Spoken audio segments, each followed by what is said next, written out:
Making a fairy garden in a book, inspired by Garden Answer. My daughter and I decided to give this project a go today, and I thought I would share with you my top tips from doing it with an 11-year-old.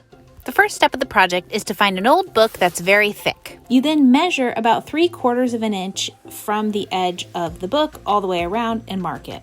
Next, you take box cutters and patiently, ever so patiently, cut out about 500 of the 700 pages out of this book.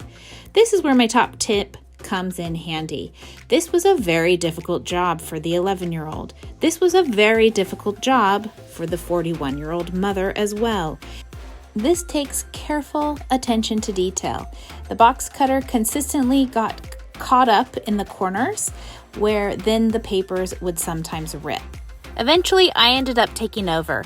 And with the box cutters and a pair of scissors, we got there in the end. But this is what it looked like. The papers did rip sometimes, and also the square inside the book got thinner and thinner the deeper I went. But in the end, it really didn't matter.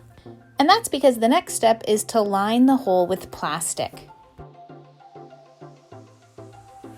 Garden Answer then used charcoal and river rock at the bottom of her little reservoir. I didn't have any of that on hand, but I did have some decorative stone, which was the smallest pebbles that I had, and I had a very shallow hole. So I thought this would be a good idea. And the purpose of the rock is to catch any excess water when you're watering your fairy garden.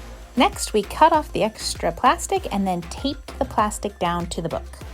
We then added soil and flipped those extra pages to cover the plastic and began our little top dress process. I purchased one fairy from a craft store and then everything else we found in our garden. We used succulent cuttings from pots that we had around. The plant that provided us the most joy was this jade plant that was blooming, so we used both the flowers and the foliage to make the garden. I also grabbed some orange rocket barberry twigs, and then we had some moss and more decorative stone on hand.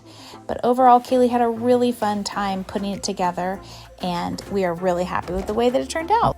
I will be sure to link the inspirational video where we were inspired to do this project below. And we hope you really enjoyed our video here on Power to the Flower, a Zone 9 gardening channel. I post videos on Tuesday, or you can catch me on Facebook and Instagram during the week. Thanks so much for joining me, and I look forward to seeing you in the next one. Bye!